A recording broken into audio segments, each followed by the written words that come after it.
Translation. To the Supreme Lord, whose form is an embodiment of eternal existence, knowledge and bliss, whose shark-shaped earrings are swimming to and fro, who is beautifully shining in the divine realm of Gokula, who, due to the offense of breaking the pot of yogurt that his mother was churning into butter, and then stealing the butter that was kept hanging from a swing, is quickly running from the wooden grinding mortar in fear of Mother Yasoda, but who has been caught from behind by her, who run after him with greater speed. To that Supreme Lord Sri Damodar, I offer my humble obeisances. Seeing the weeping stick in his mother's hand, he is crying and rubbing his eyes again and again with his two lotus hands. His eyes are filled with fear, and the necklace of pearls around his neck, which is marked with 3 lines like a conch shell, is shaking because of his quick breathing due to crying.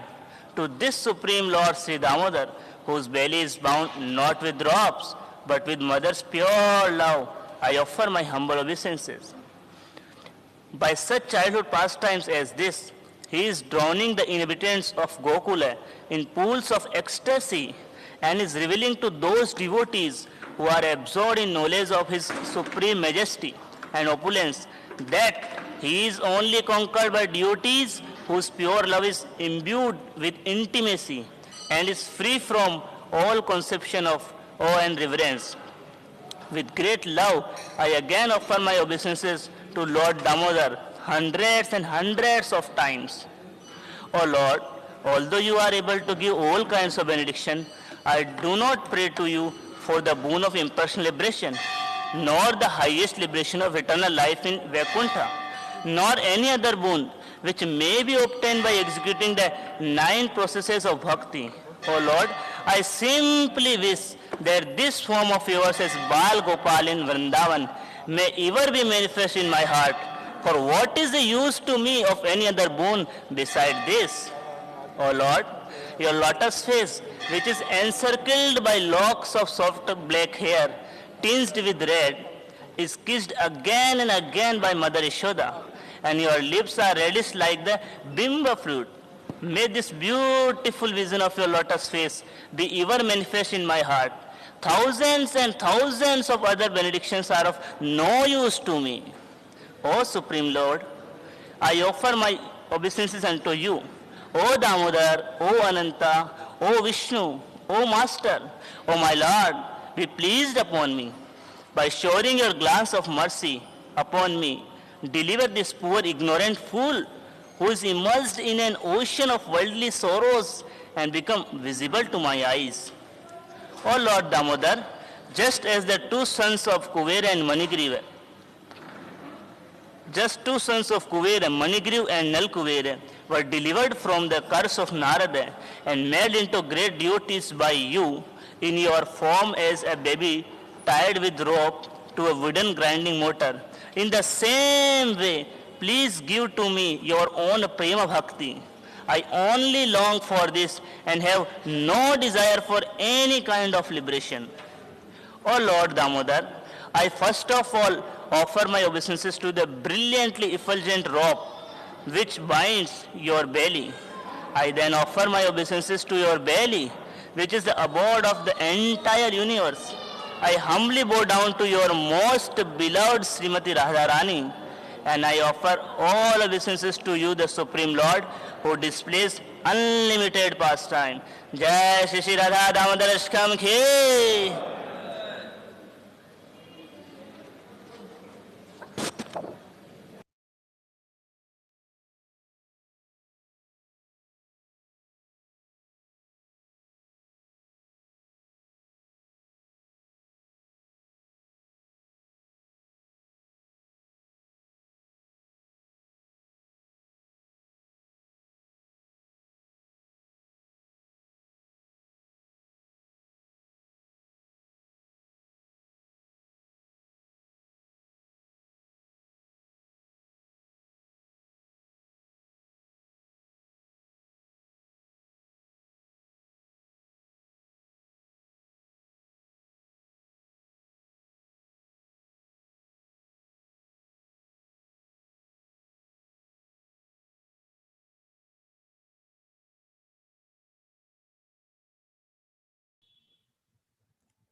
Hare Krishna.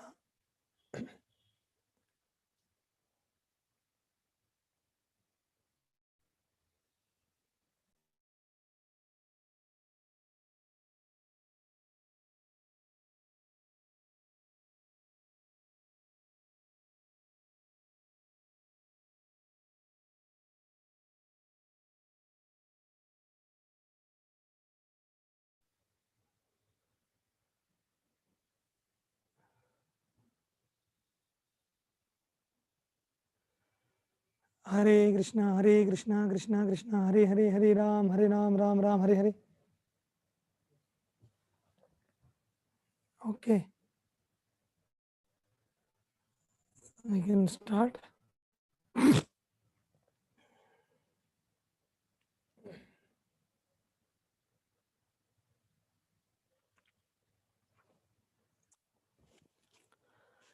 Om Jnanatimirandhasya Gyananjana Chakshurunmritam Yena Tasmai Shri Gurave Namaha. Shri Chaitanya Manobhishtam Sabidam Yena Bhutale Swayam Rupa Kadamayham Datati Swapadantikam Vandeham Shri Guru Shri Yudaha Padakamalam Shri Gurun Vaishnavamscha Shri Rupam Sagrajatam Sagana Raghunathan Vidam Dam Sajivam Sadvaitam Savadhudam Parijana Sahidam Krishna Chaitanya Devam Shri Radha Krishna Pada Sahagana Lalita Shri Vishakhan Vidamscha Namam Vishnu Padaya Krishna Prishtaya Bhudale Shrimate Bhakti Vedanta Swami Nidinamine Namaste Saraswati Devi Gauravani Pracharine Nirvishesha Shunyavadi Paschatya Deshadarine नमो महावदन्याय कृष्ण प्रेम प्रदायते कृष्णाय कृष्ण चैतन्य नाम्ने गौरत्विषे नमः। हे कृष्ण करुणा सिंधो दीनबंधो जगतपते गोपेश गोपिका कांत राधा कांत नमोस्तुते तप्त कांचन गौरांगी राधे वृंदावनेश्वरी वृषभानुसुते देवी प्रणमामि हरिप्रिये वांस्याकल्पतरुभ्यश्च कृपा सिन्धुवैव च पतितानां पावनेभ्यो वैष्णवेभ्यो नमो नमः। श्री कृष्ण चैतन्य प्रभु नित्यानंद श्री अद्वैत गदाधर श्रीवासदि गौरभक्तवृंद हरे कृष्ण कृष्ण कृष्ण हरे हरे हरे राम राम राम हरे हरे।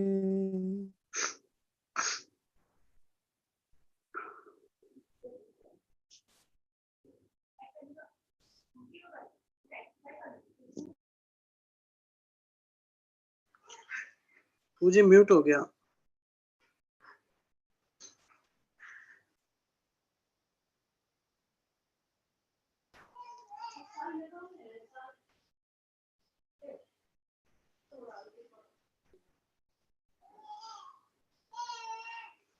मुझे म्यूट हो गया, मुझे आवाज नहीं आ रहा है।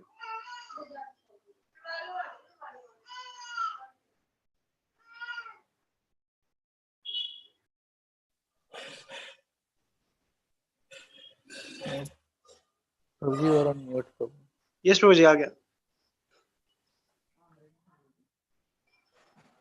हरे Krishna, is the sound coming yes now? Yes Prabhu ji. Okay, so start. ओम नमो भगवते वासुदेवाय। ओम नमो भगवते वासुदेवाय। ओम नमो भगवते वासुदेवाय।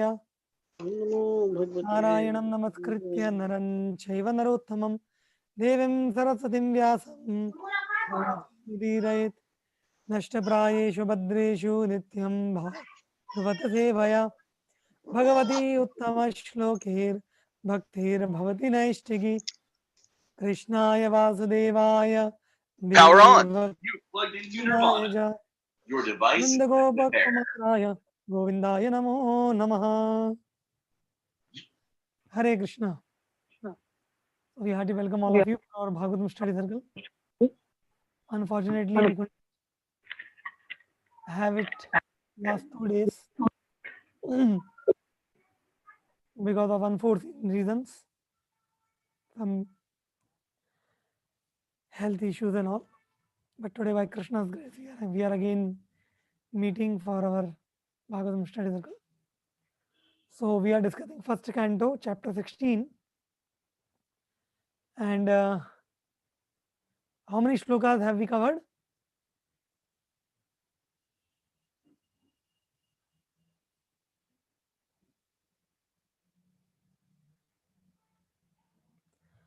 I think we have covered till shloka number 9. Correct? Yeah. The last section which we were discussing was about Yamaraj, how Yamaraj doesn't come in a place where Krishna Katha is going on. And we discussed the shloka that lazy human beings with paltry intelligence and a short duration of life pass the night sleeping and day performing activities that are for naught. Yeah. So now we will discuss shloka number 10. Okay. So in the shloka number 10, what is being discussed is uh,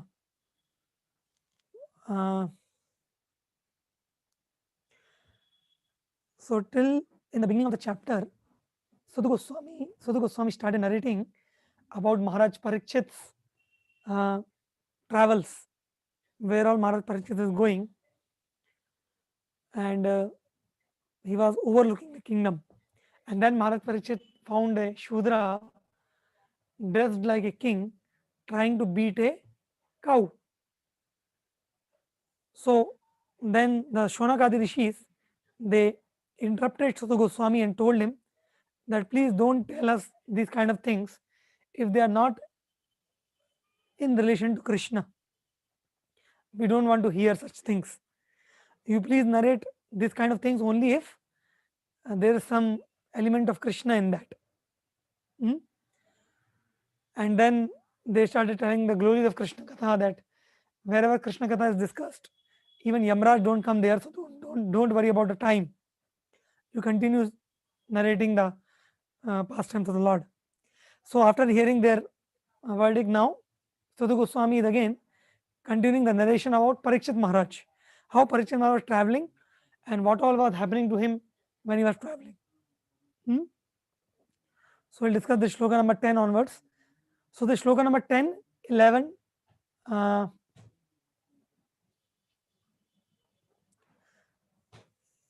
11 and 12, they are discussing about travels of Parikshit Maharaj. And then the main theme starts from shloka number 13. So at least we will see from shloka number 10, some 3 verses we will recite.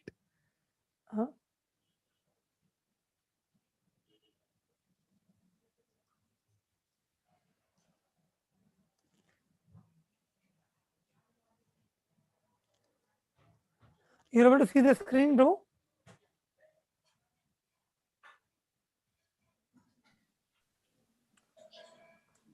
Previously it was there, now it is not there, bro. Now the screen Now there? we can see. Yes, bro. We will recite this verse. Suto vacha yada parikshit kuru jangale vasat kalim pravishtam nij chakravartite nishamya vartam anati priyam tata sarashanam samyuga saundiradade. Yeah, somebody can read translation.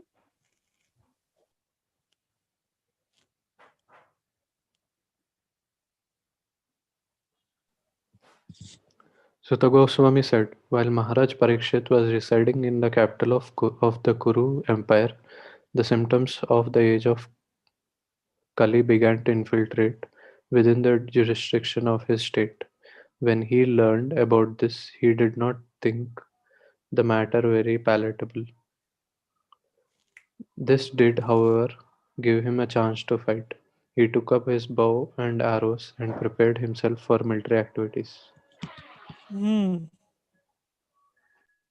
when Maharaj Parikshit was residing in the capital of Kuru, so Maharaj Parikshit was ruling at the time of the end of Draupadi Yuga, where Kali Yuga was about to begin.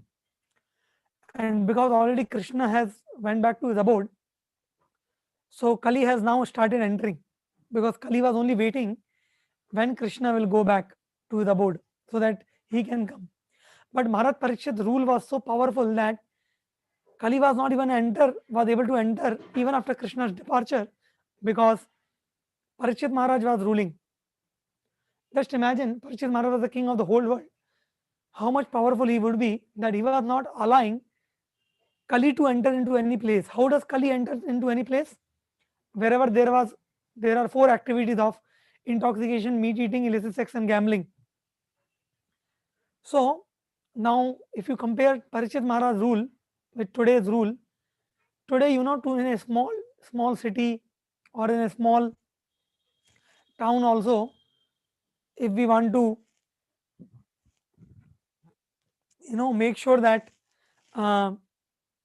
nobody breaks the 4 regulative principles, how much difficulty it would be. What to talk about a small town or a small city? Just imagine if even in one family, if you have to ensure that nobody breaks any of the 4 regulative principles, how much difficult it is. But in Parikshit Maharaj's rule, practically the whole world, nobody was breaking the 4 regulative principles like that.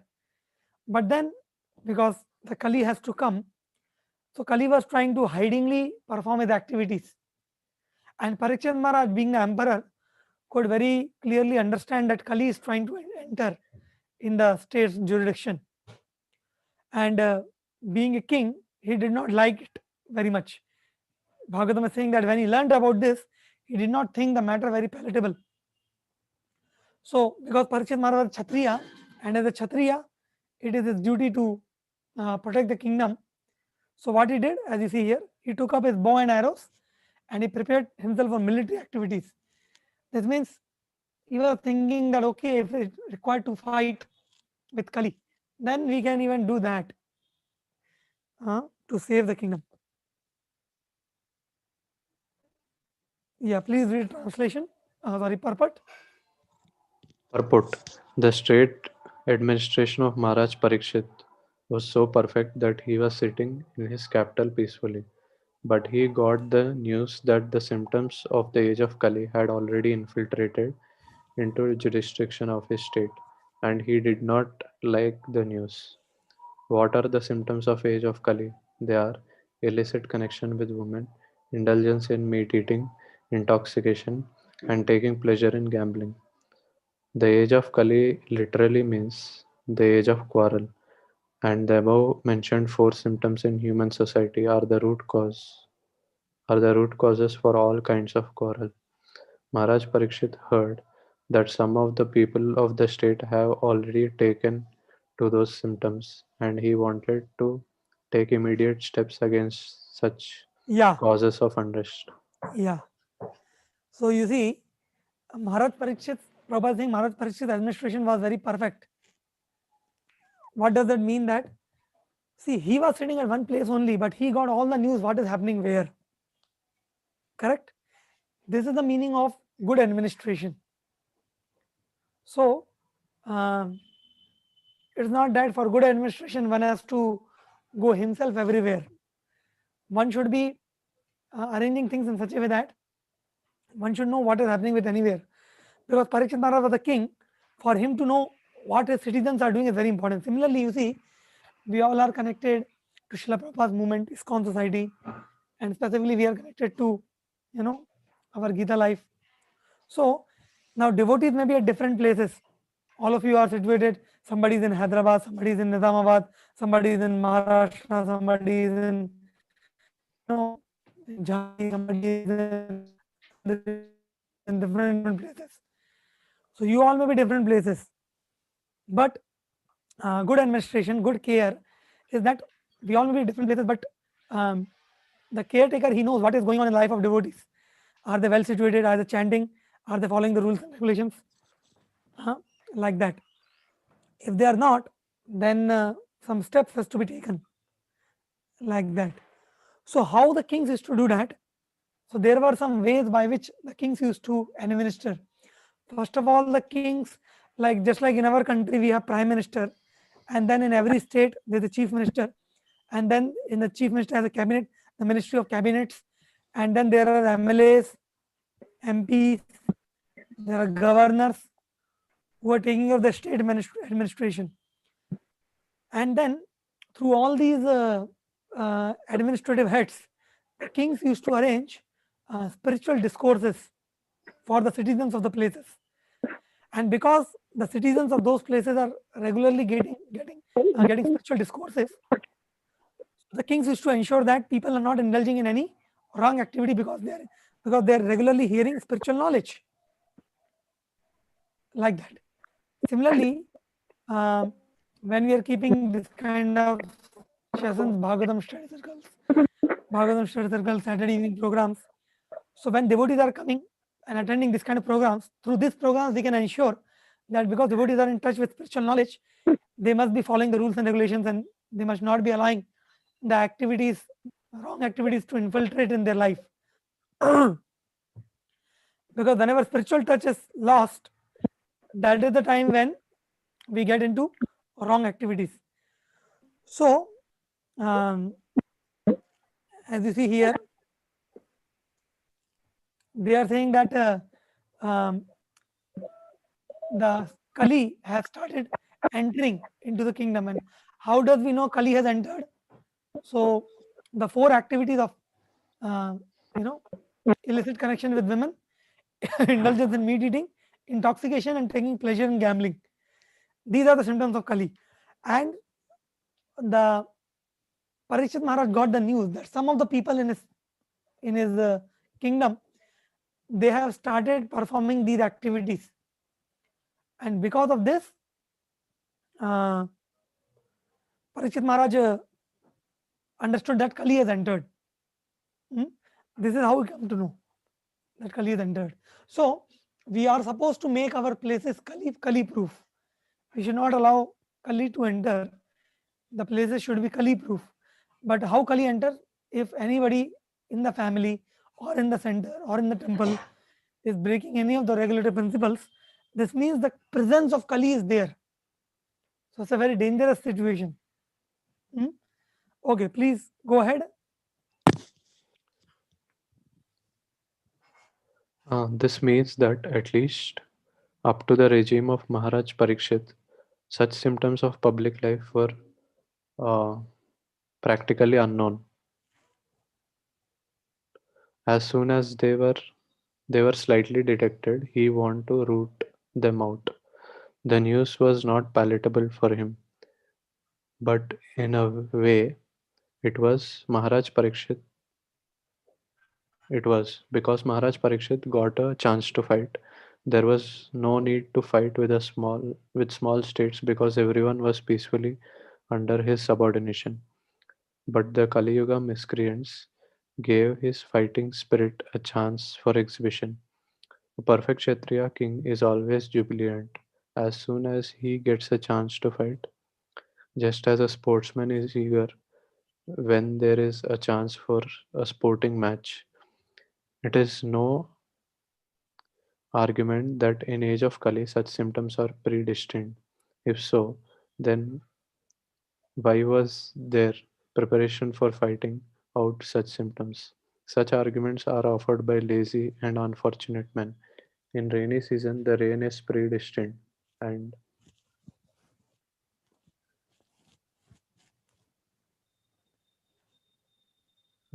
yet people take precautions to protect themselves. Similarly, in the age of Kali, the symptoms, as above mentioned, are sure to infiltrate into social life, but it is the duty of the state to save the citizens from the association of the agents of the age of Kali. Maharaj Parikshit wanted to punish the miscreants indulging in the symptoms of Kali and thus save the innocent citizens who were pure in habit by culture of religion. It is the duty of the king to give such protection, and Maharaj Parikshit was perfectly right when he prepared himself to fight. Yeah, very nice example is given here. Prabhupada is saying that just like in a rainy season, rains will happen. Is it not? Because it is the rainy season, rains are destined to happen. So now if one can say, oh, rains are happening, what to do? I have to get wet only. Then that will be foolishness. If rains are happening, you can take an umbrella or you can take a raincoat and protect yourself. Similarly, we should all remember that we are living in Kali Yuga, and Kali Yuga, the symptoms are breaking of four relative principles. So now all around us, wherever you look, everybody is breaking four relative principles because they are being affected by Kali. So now seeing them, if we also become weak, if we also start saying that Prabhuji, what to do, everybody is doing like that. So what is the wrong if I also break one of the principles? If I also don't remain strict, then what is the wrong in that? Everybody is breaking. That means we are not very sincere. Yes, Kali Yuga may be everywhere, bad symptoms may be everywhere, but it is our duty to protect, first of all, protect ourselves, and then to protect those who are under our care. If we are not protecting ourselves and those who are under our care, then we are not doing our duty nicely. It is like saying that, oh, the rain is happening, so I have to get wet only. So that is what I know. We are wherever we live, but we have to protect ourselves from not breaking any of the four regular principles and keep distance from people who break these principles, not associate with them, and try to preach and protect the innocent people who may become the victim of the age of Kali. Like that. So The sadhana which we do now, the chanting of Hare Krishna, this is compared to umbrella, which will protect us. And then taking this umbrella, we actually should not sit in the house. We have to actually take the umbrella and go out, so that we can distribute many umbrellas to other people also, who are actually getting wet in the rains of Kali Yuga. Are you getting? Like that. We have to actually take the umbrella and go out. We have the nice home where although it's raining outside, we can sit. So ISKCON is like that home where you can sit peacefully and chant Hare Krishna and there's no trouble. But Prabhupada didn't want us to sit inside the home alone. Prabhupada wanted us to take umbrella of the holy name, go out, and then take along with you many umbrellas to distribute to other people who are shelterless in this age of Kali. And teach people uh, not to break the regular principles. Yeah. So in this way, Maharaj Parikshit, he is going out to fight to protect the citizens from the age of Kali. So he is doing his duty nicely. And how Maharaj Parikshit is going out, that comes in next translation. Yeah, read the translation, Prabhu.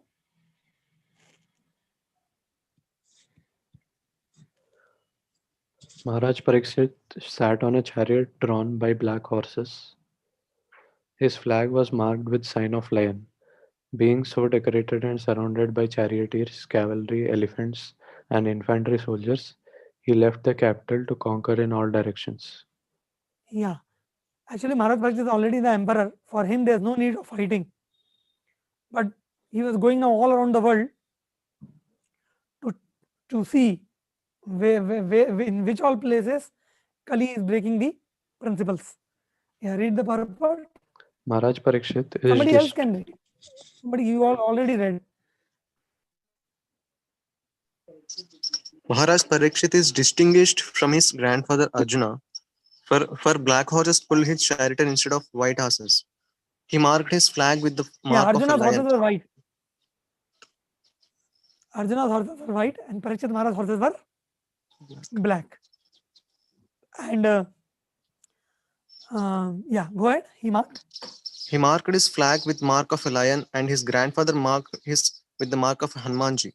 A royal procession like that of Maharaj Parikshit, surrounded by well-decorated chariots, cavalry, elephants, infantry, and band, not only in pleasing to the eyes, but also is a sign of civilization that is atheistic even on the fighting front. not atheistic, aesthetic. Oh, sorry. Aesthetic. Oh, sorry. Atheistic means don't believe on God. Aesthetic means Aesthetic. one of a civilized society, one is a very cultured society, a society with civilization which is very decorative and very gorgeous. So, like we say, it's a very aesthetic scene. Aesthetic means very beautiful to look at. Similarly, it is the army of Maharaj Parikshit, which is the fighting scene. But even the fighting army is looking very aesthetic, means a very pleasurable sight to look at. So here Prabhupada is making a similarity between Maharaj Parikshit and Arjun, some comparison similarity. Like Parikshit Maharaj horses are black, Arjuna's were white. And Parikshit Maharaj flag was marked with lion. And Arjuna's flag is marked with Hanumanji. Yeah. Okay. And next verse. Yeah, translation. Maharaj Parishit then conquered all parts of the earthly planet. Bhadrashva, Ketumal, Bharat, the northern Kuru, Kimpurush, etc., and exacted tributes from their respective rulers. Yeah. So now in the purport about various varshas and various regions, the description is given, about which in detail we read in the 5th canto. So I am just skipping it because it is just a description of various varshas and all. But one thing important to be noted here,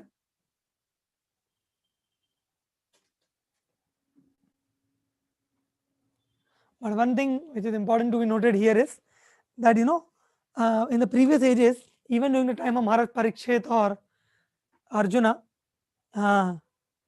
they can travel to various varshas. Varshas means, see, when we say earthly planet, that does not only mean Earth. Earthly planet means the Bhuloka planetary system. And in the Bhuloka planetary system, there are uh, there are some 9 varshas, and among them there is one Bharata Varsha, like that. So I don't exactly remember the description, but in the fifth canto you will read the whole Bhuloka is divided into many uh, there are 7 oceans, and then they are divided into many varshas. Now currently we are only sitting in an Earth planet. The Earth planet is only very small part of the Earth planetary system. So in today's world, somebody can conquer, say, one country, India or America, or the whole planet Earth. But kings like Parikshit Maharaj and Arjuna, they were not even conquering the Earth planet, they were even going to other Varshas like Kim Purusha Varsha, Ilavarta Varsha, and other Varshas, and conquering them also. This means they were actually the rulers of the whole Earth planetary system, like that. So now from text number 13 onwards, a very beautiful description of when Maharaj Parikshit was traveling to different places, how he was received by different personalities and how he was given different kind of welcome addresses. That is being spoken here. So these are the these are theme from text number 13 to 16. Like you can see the theme here. See the theme number 5, which I am highlighting. Somebody can read the theme number 5. Welcome address, factual versus flattery. Yeah. So welcome address, factual versus flattery. So how to welcome anybody, and how to differentiate between what is genuine appreciation and what is flattery. That is very nicely described in these verses. So we'll recite these verses also. Text number 13.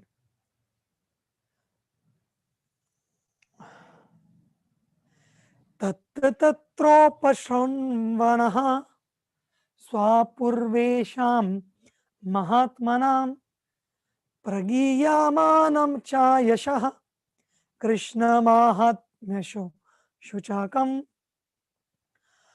आत्मानं च परित्रातम् अश्वत्थाम्नो स्त्रितेजसाः स्नेहं च वृष्णिपार्थानां तेषां भक्तिं च केशवाः तेभ्यः परमसन्तुष्टः प्रीत्युज्जृम्भितलोचना महाधनानि वासांसि ददौ हरान् महामनाः. Yeah, somebody can read translation.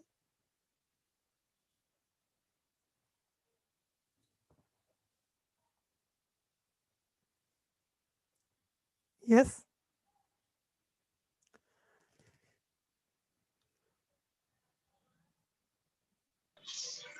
Whenever the king visited, he continuously heard the glories of his great forefathers, who were all devotees of the Lord, and also of the glorious acts of Lord Krishna. He also heard how he himself had been protected by the Lord from the powerful heat of the weapon of Ashwatthama. People also mentioned the great affection between the descendants of Vrishni and Pratha due to the latter's great devotion to Lord Keshava. The king, being very pleased with the singers of such glories, opened his eyes in great satisfaction. Out of magnanimity, he was pleased to award them very valuable necklaces and clothing. Yeah. So this is a very amazing description that so wherever the king visited, wherever Maharaj Parikshit was visiting, what was happening is he was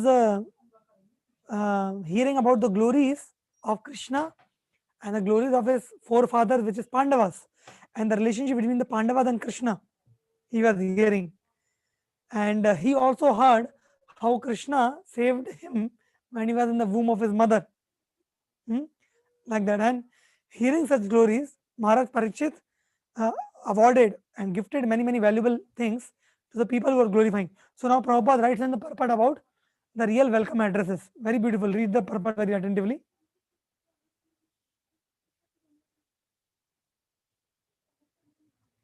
Yeah, please go ahead.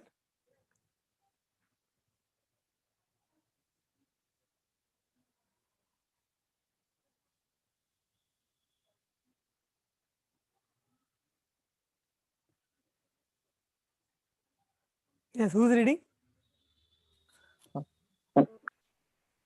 So that is not clear to this. Yeah, for me also.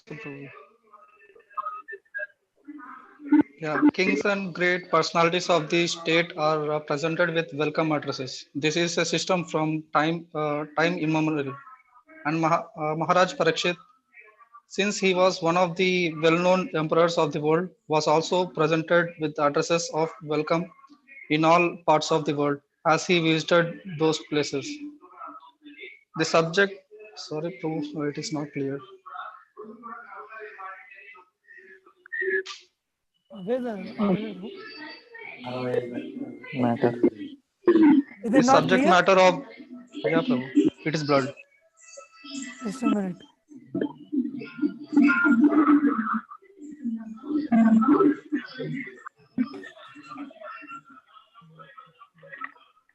Hare Krishna, Correct the net Hare here. Krishna, Hare Krishna, Just a minute. Krishna Krishna.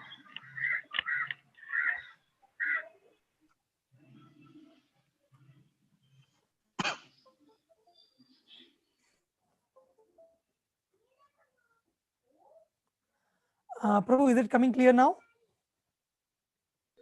Better, Prabhu. The subject matter of those welcome addresses was Krishna. Krishna means Krishna and his eternal devotees, as the king means the king and his Yeah, confidential associates. yeah. So, what is being spoken here is, you see, whenever a great personality or someone visits any place, it is a culture to welcome them. Like how many of you have observed that whenever we invite any guest to our Gita center, like during Slate, or other times, have you seen me welcoming them by giving their introduction? Yes or no? Yes, Prabhu. Yes, no. So, in this way, whenever some great personalities or some saintly personalities or important person is visiting our houses, our places, it is a custom or the duty or say culture to actually welcome them. And how we welcome them? So the external formalities of welcoming them is there, but generally we welcome them by uh, appreciating them, by glorifying them, by glorifying them for their connection to the Lord. That is the way of glorification. So when Parikshit Maharaj was also visiting many places, they were welcoming Parikshit Maharaj by glorifying his great lineage. Oh, Parikshit, you belong to the lineage of Pandavas. Those Pandavas were great devotees of Krishna. Like this, they were glorifying. And they were narrating many pastimes of how Krishna protected the Pandavas and how the Pandavas were the great devotees of Krishna. Like that. So, um, this is actually called as Vedic culture. In the Vedic culture, a person is appreciated, glorified, or identified based on his connection to a great lineage where people were great devotees of the Lord. Like, somebody may say, oh, you know this person, he is the son of so and so, and his grandfather was a great devotee of Lord Rama. They used to have a lot of worship in their houses. Like this, they used to glorify. But in the modern times, you know the so-called glorification of the people is very dry, and it's more of a flattery, because people first of all not glorify the other person or not welcome the other person in relation to the Lord. They welcome the other person in relation to their wealth and status and external things, and not on spiritual platform. And their so-called welcome is also to get some personal interest fulfilled, like that. They don't welcome based on the spiritual caliber of the person. So Prabhupada is saying in the purport that in the first paragraph, last two lines, you can see that the subject matter of those welcome addresses was Krishna. And when we say Krishna, Krishna means Krishna and his eternal devotees. Yeah, read the purport ahead, Prabhu, from here. Krishna and his unlocked devotees. Krishna and his unalloyed devotees cannot be separated, and therefore glorifying the devotee means glorifying the Lord and vice versa. Maharaj Parikshit would not have been glad to hear about the glories of forefathers like Maharaj Yudhishthira and Arjuna, Arjuna had they not being connected with the acts of Lord Krishna. The Lord descends specifically to deliver his devotees. I can't read it, Prabhu. It's on that. Paritranaya sadhunam. The devotees are glorified. Okay. The devotees are glorified by the presence of the Lord, because they cannot live for a moment without the presence of the Lord and his different energies. Yeah. The Lord is present for. Okay. So here what they are saying, see, Krishna and unlocked devotees cannot be separated. So when we glorify the Lord, the glorification of the Lord is incomplete without the glorification of devotees, and the glorification of devotees is incomplete without the glorification of Lord. And Prabhupada is making a very interesting point here, that Maharaj Parikshit would have not been glad to hear about the glories of his forefathers like Maharaj Yudhishthir and Arjuna had they not been connected to Lord Krishna. It's such an important point. So although Yudhishthir Maharaj, Arjun, Bhima, they were the grandfather of Parikshit Maharaj, but Parikshit Maharaj don't wanted to hear about them if they are not connected to Krishna. This goes to show that even in a family relationship where uh, somebody may be a grandson, grandchildren, mother, father, or this kind of relationship, the relationship have any meaning to the degree it is connected to the Lord. The Lord is in the center. If the Lord is not in the center, then there's no point in relationship even in the family life. Is it not? Because here Maharaj Parikshit don't want to hear about and his own grandfather Yudhishthir Maharaj if is not in relation to Krishna. Like that. So that's a very, very important point here. And then now Prabhupada is going to say the point that devotees and the Lord are interlinked, which means, see, the glory of a devotee is because the devotees have the presence of the Lord in their life. Why we glorify devotees, or why the devotees are glorious, why the devotees are identified as separate from the Lord, separate from the other crowd?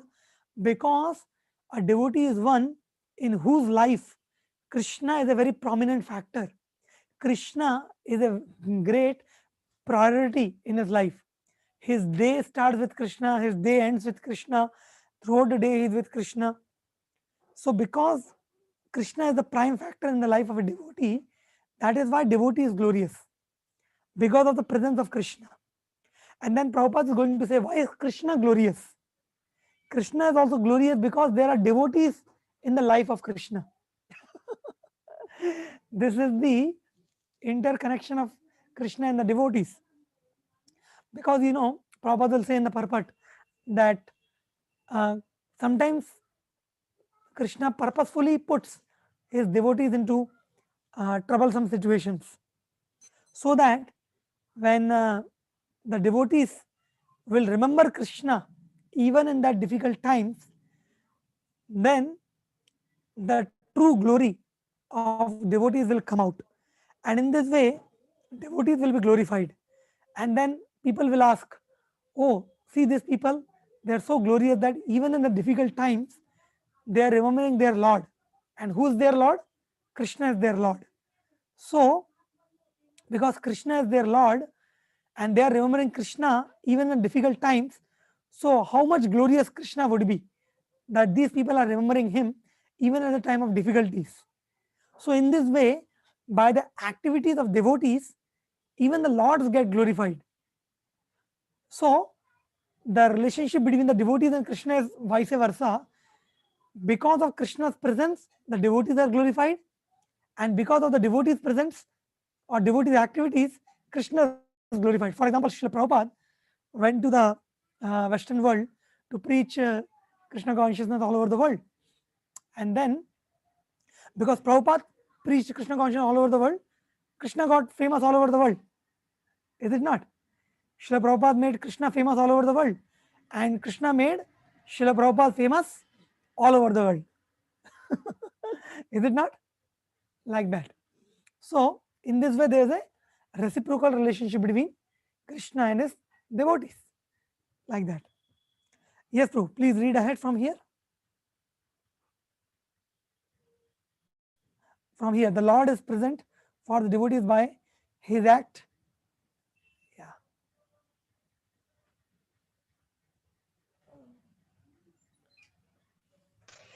I can't just see the screen, Prabhu. Yeah.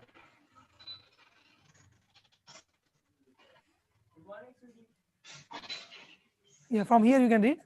Oh, sorry, not from here.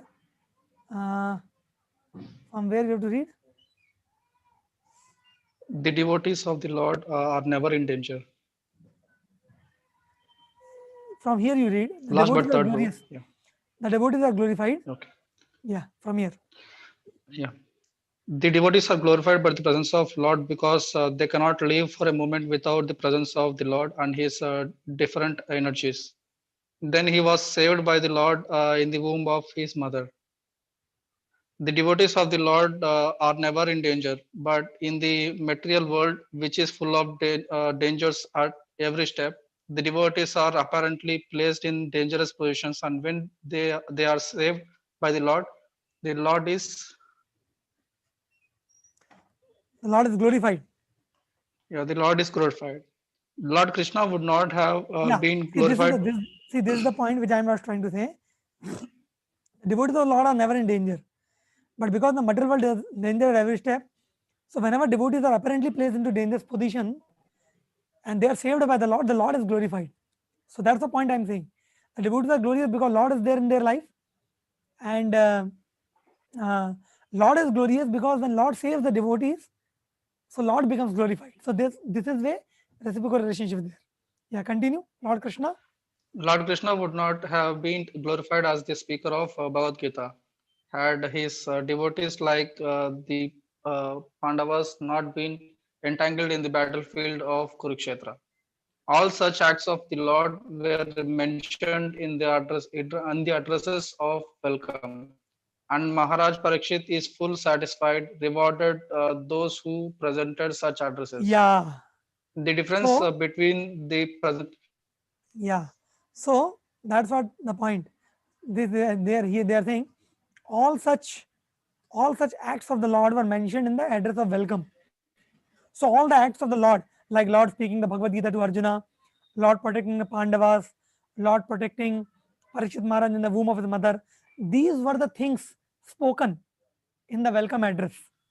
You will see there is one more place in the Bhagavatam first canto when Vidurji returned to Hastinapur after going for a pilgrimage. At that time, Yudhishthira Maharaj also welcomes Vidurji along with all the Kurus. So that time, Yudhishthira Maharaj is also welcoming Vidura.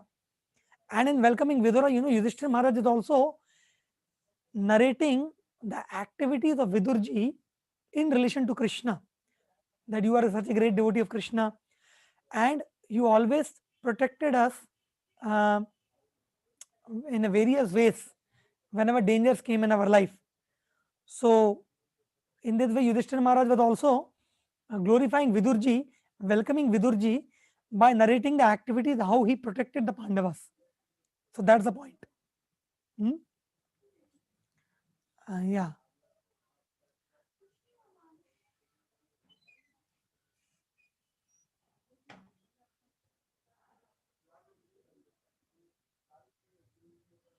Yeah. So please read from ahead. Please read ahead. The yellow portion. The difference between the presentation of welcome addresses today and in those days is that formally the welcome addresses were presented to a person like Maharaj Parikshit. The welcome addresses were full of facts and figures, and those who printed such addresses were significantly rewarded. Whereas in the present days, the welcome addresses are presented not always with factual statements, but to please the post holder, and often they are full of flattering lies, and rarely are those who present such welcome addresses rewarded by the poor receiver. Yeah. See how Prabhupada very clearly differentiating between the welcome addresses of today versus the welcome addresses of the Vedic times. So there are certain very important characteristics. Like first thing Prabhupada is saying that the welcome addresses were presented in those days to a person like Maharaj Parikshit. This is the first point. This means, as such, everybody has to be welcome, but generally the welcome addresses were given to very great personalities like kings or very great saintly persons, not to any Tom, Dick, and Harry who don't have any qualification, who is a characterless fellow, who is a not so qualified person. So first of all, the welcome addresses were given only to qualified people based on their character and activities. Correct?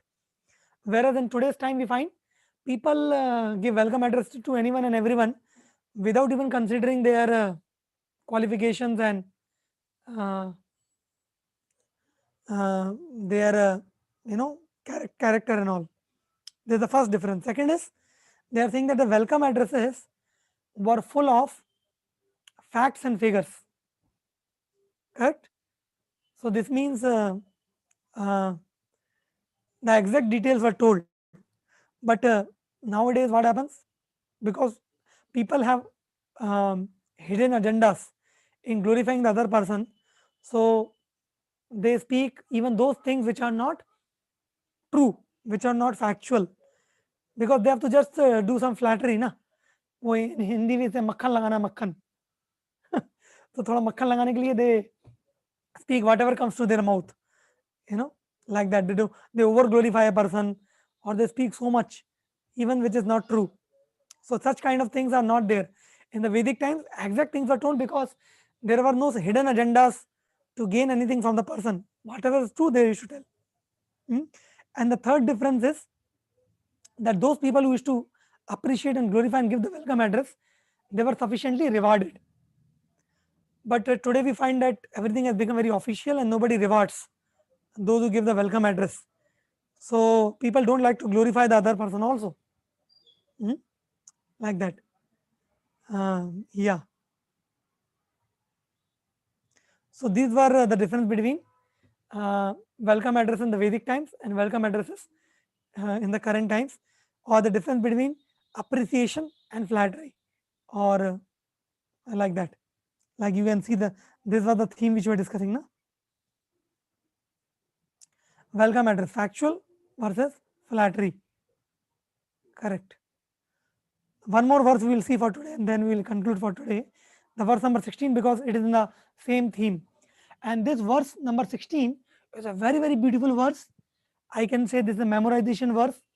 This verse talks about the relationship between the Pandavas and Krishna, how Krishna becomes a servant of his devotees, how Krishna is a Bhakta Vatsala, and how and what is the quality in the devotees which make Krishna subservient to his devotees. So very, very important verse this is. We will see this verse.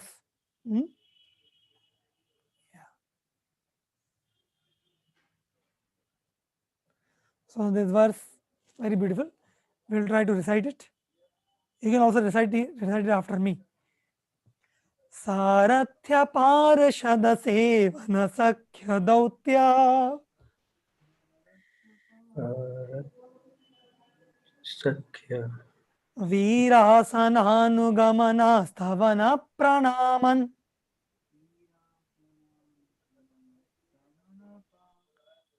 स्निग्धेषु पाण्डषु जगत् प्रणतिंश्च विष्णोर्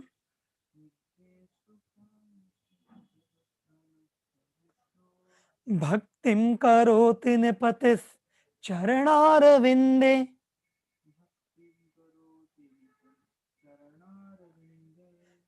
सारथ्य पार्षद seven सख्य दौत्या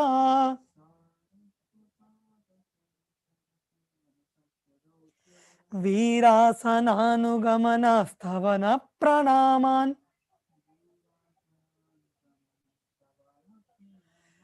स्निग्धेषु पाण्डषु जगत् प्रणतिंश्च विष्णोर्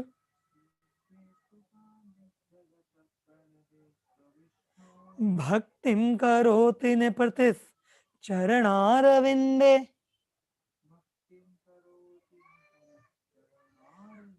One more time we will recite in a different meter. सारथ्य पार्षद seven सख्य दौत्या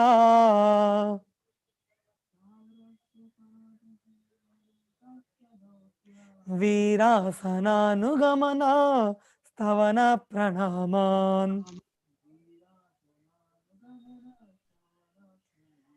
स्निग्धेषु पाण्डषु जगत् प्रणतिंश्च विष्णोर्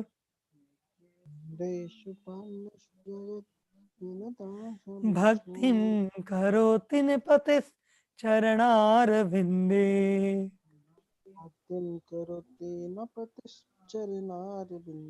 very beautiful verse, citation verse.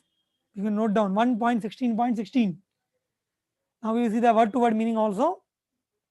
Sarathya means acceptance of the post of a chariot driver.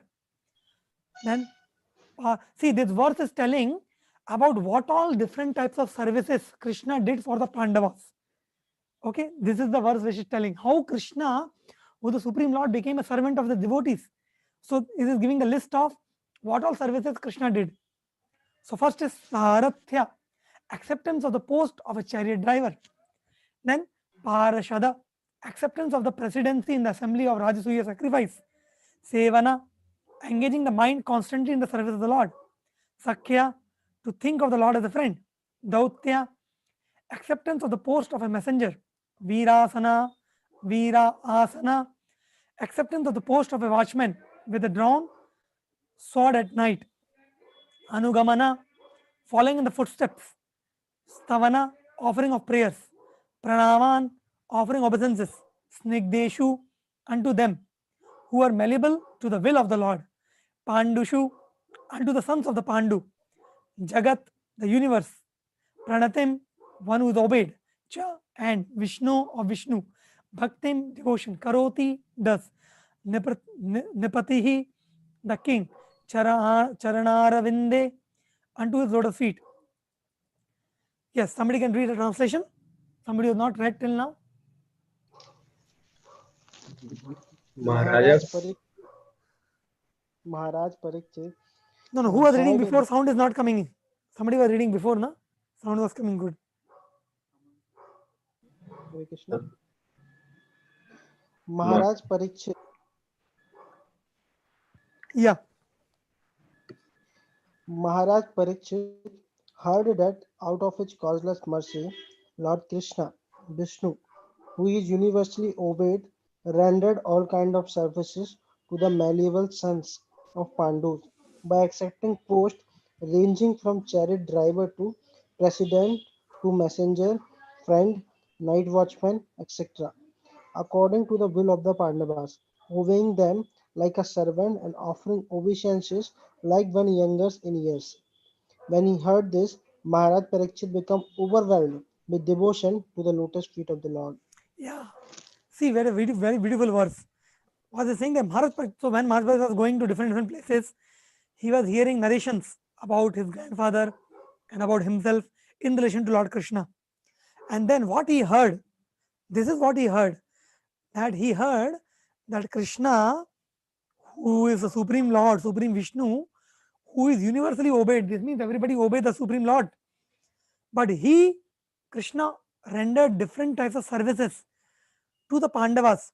And there is one very special qualities of Pandavas which is mentioned here, which you see how they were, see this word which is I am highlighting. What is that word? What is written there? Malleable. Malleable. What do you mean by malleable, Prabhu? What do you mean by malleable? Easily cast into different forms. Yeah, so malleability is a function of a metal. Correct. We say to the degree a metal can be bended, casted, molded in different shapes and sizes. To that degree, we say that the metal is a malleable metal. Malleability is there of the metal. So, why the Pandavas were glorified? Bhagavatam is saying that they were malleable sons of Pandu, because the Pandavas were completely malleable at the hands of Krishna, because they were sent person ready to be molded, casted, and ready to act as per the will of Krishna. So Krishna also became malleable in the hands of the Pandavas, that Krishna was ready to obey any instructions of the Pandavas, to the degree that he was ready to become their chariot driver, their peace messenger. Krishna was even doing the duty of night watchman. Can you imagine? Krishna became their night guard. Huh? And he was obeying them like a servant. And he was offering Pandavas obeisances. So that's what Krishna says in the Bhagavad Gita. Na? Ye yathamam prapadyante tam satheva bhajamyaham. Whatever way you approach me, accordingly I will reciprocate. So because Pandavas were very, very surrendered to Krishna, they were completely malleable at the hands of Krishna. So Krishna was also completely malleable at their hands and was fully available. So this is the quality which we have to actually cultivate in our devotional life. That we also become more and more aligned to the will of the Lord, and the will of the Lord is told to us through the will of his devotees, through the will of gurus, through the will of Srila Prabhupada. So to the degree we align ourselves to the will of our superiors, guru, and to that degree we are aligning ourselves to the will of Krishna, we have become malleable. And because surrender is all about this, because when we are told to do something, then we hesitate to do. There is some friction, there is some restriction to surrender. This means we are very rigid, we are not malleable. But then to the degree we make our heart malleable, to a degree we prepare our heart to surrender to Krishna, to align with his will, to that degree we become serious devotees, like that. So now you read the purport, very beautiful purport Prabhupada's writing. Yeah, somebody can read the purport who has not read till now.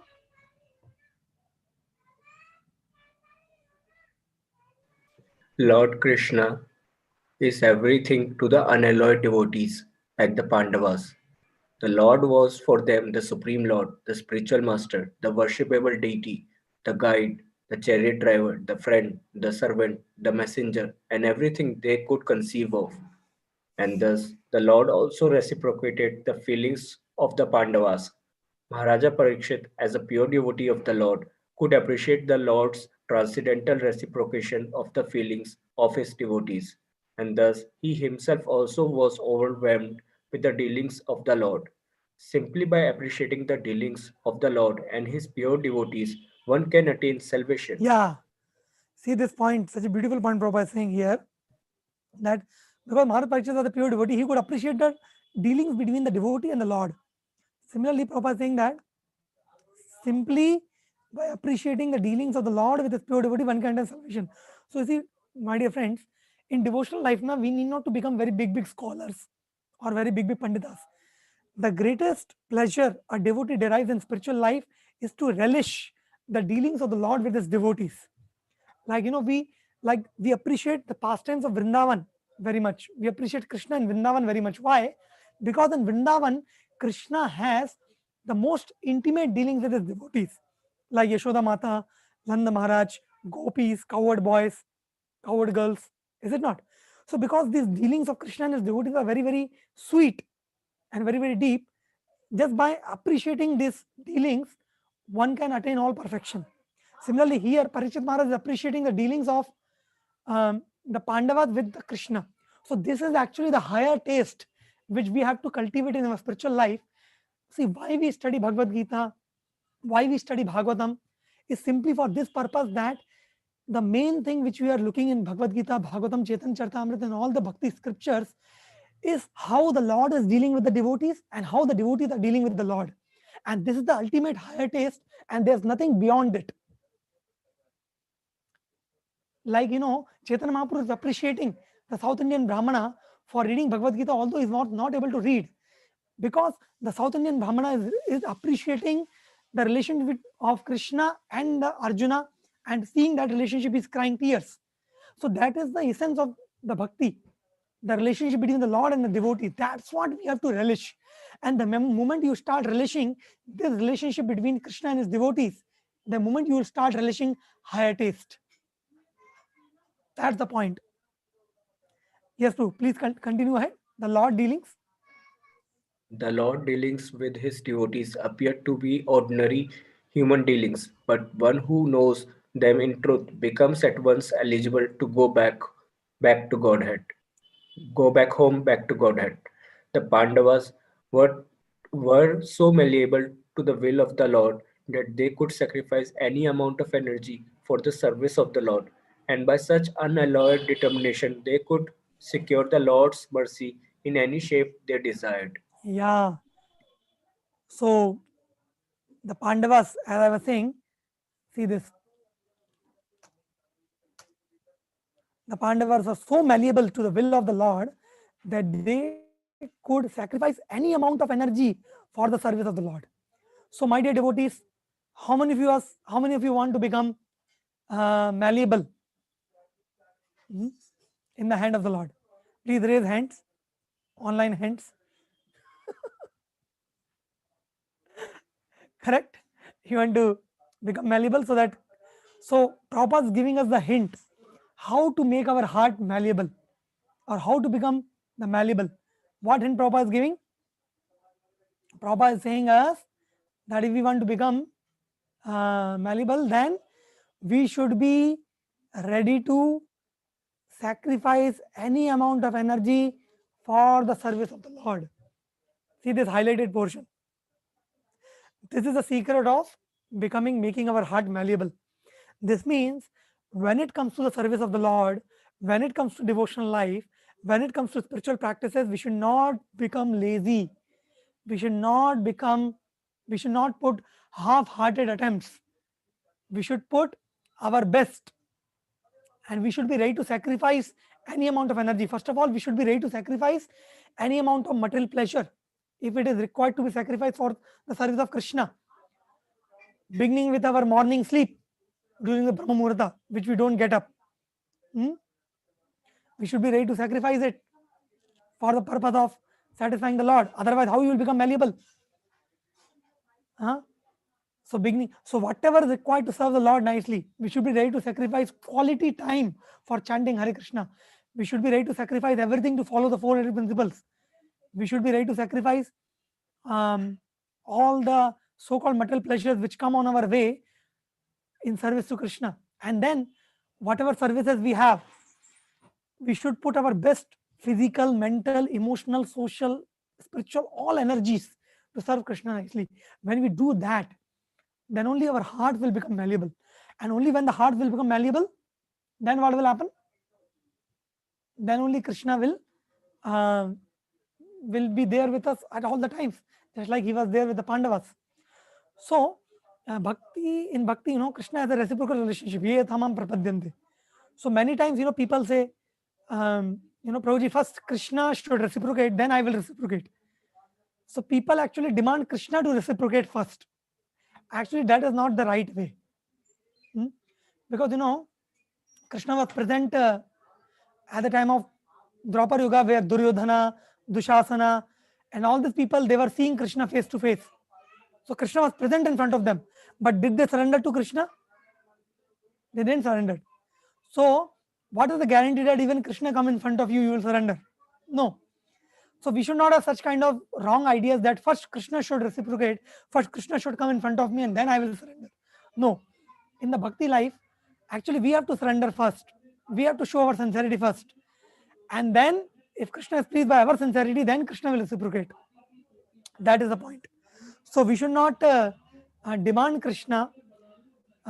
We should actually, from our side, like you see Pandavas, what all difficulties Pandavas went through.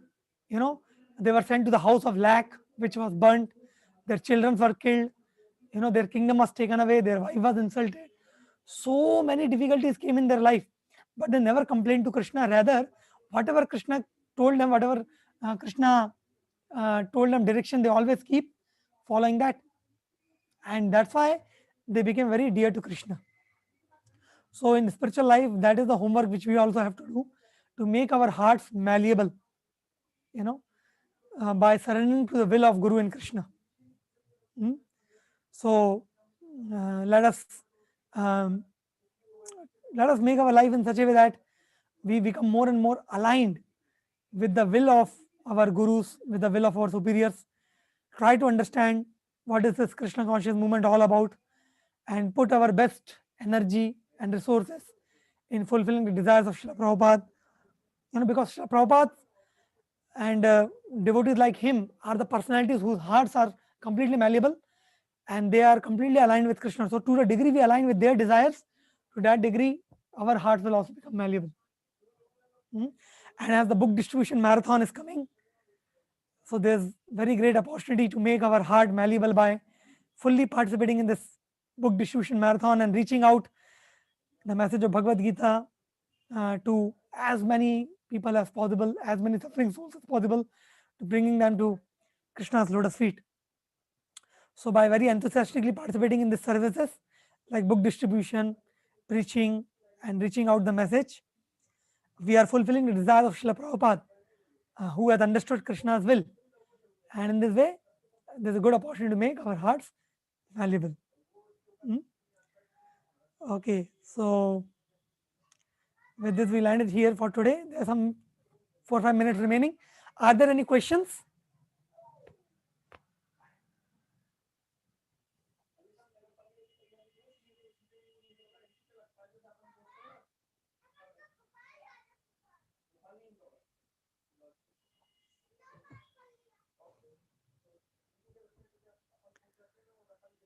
Any questions or any comments?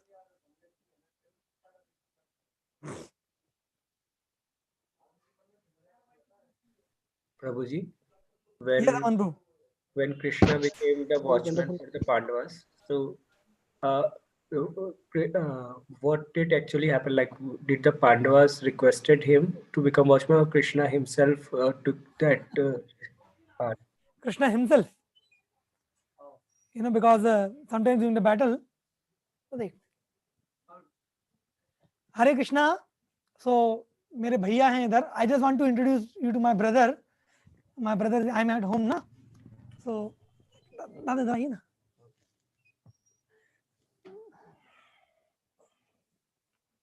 Hare Krishna. Please, can you open your cameras? So इधर मेरे भैया हैं. मेरे भैया का नाम है कपिल. और तो मैंने आपको अपने मदर से तो मिलवाया था पहले. मेरे भैया का इधर बहुत बड़ा बिजनेस है, एक केवी ग्रुप करके, और काफी सारी चीजें भैया एक्टिविटी कर रहे हैं. और सबसे अच्छी बात क्या है ना, इधर मम्मी का और मेरी भाभी का बहुत अच्छे से ध्यान रखते हैं. और भैया बहुत डिवोशनल है. इनफैक्ट जब भी मैं घर पे प्रोग्राम रखता हूँ तो भैया उसमें हमेशा बहुत अच्छे अच्छे भजन गाते हैं और मेरे को काफी सपोर्टिव है. इनफैक्ट मेरे बचपन से ही, since my childhood, my parents along with my sister and brother, they are very, very supportive. In fact, when I was joining school also, they were a little apprehensive that what I will do there, whether I will be safe or not. But then they supported me a lot. In fact, whenever anybody comes here, they, you know, open their house, fully provide prasadam, arrange festivals and programs, and all the devotees who come here, they feel as a part of family only. So I am so grateful to my brother that he's so helping and supportive and such a shelter and on me. So all of you can please say him Hare Krishna. Hare Krishna Prabhu. Hare Krishna. I am Hare really Krishna. proud Krishna of Prabhu. him. He's doing very well, and he's Hare devoted to Krishna. Lord Krishna. So I am really feel honorable that he's my brother. So just to pray from him, pray for him, and Hare Krishna to you. And Kapil दादा ये ना सब हैदराबाद में job करते हैं. Okay, okay, They are okay. all IT engineers at different companies like Microsoft, Amazon, and many companies. So regularly we meet sometimes in the mornings and evenings. Some of them have come today, like that. It's really great that you are giving time to God, and you are very devotional. So because ये बहुत मुश्किल होता है कि हम अपने समय में से भी समय निकाल पाएं, क्योंकि ईश्वर हर किसी को मौका नहीं देता है ये सब चीजें करने का. And it's very grateful, and you should be thankful to Lord Krishna कि उन्होंने आपको अपने पास रखा हुआ है इतने सब बिजी शेड्यूल के बाद में भी, है ना. So enjoy and be devotional. Okay, Hare Krishna. Bhaiya is also inviting all of you. Yeah, please. You are most welcome. You are most cordially invited. आप आइए प्लीज, जब भी आपका मौका लगे आप गुना आइए, है ना. सुमित प्रभु का घर है, मकान है, आप आके देखिए, आपको बहुत फील ऐसा ही होगा जैसे you are a family member. So please come. You are most welcome. Hare Krishna. Hare Krishna. Thank you very much. Hare Krishna.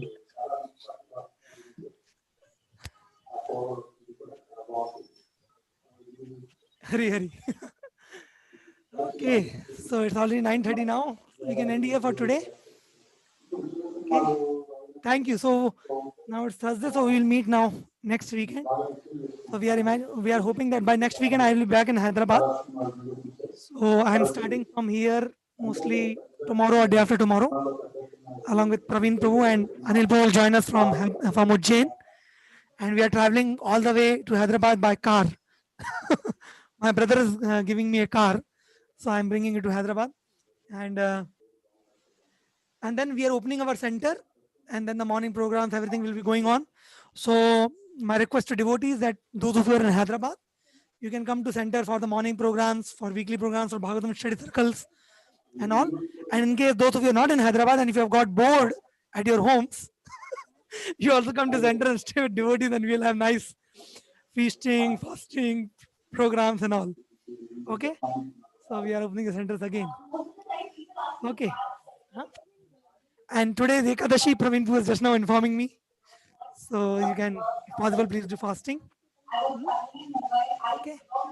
So thank you very much. Hare Krishna. Srila Prabhupada ki. Jai. Gaur Bhakta Vrinda ki. Thank you. Hare Krishna.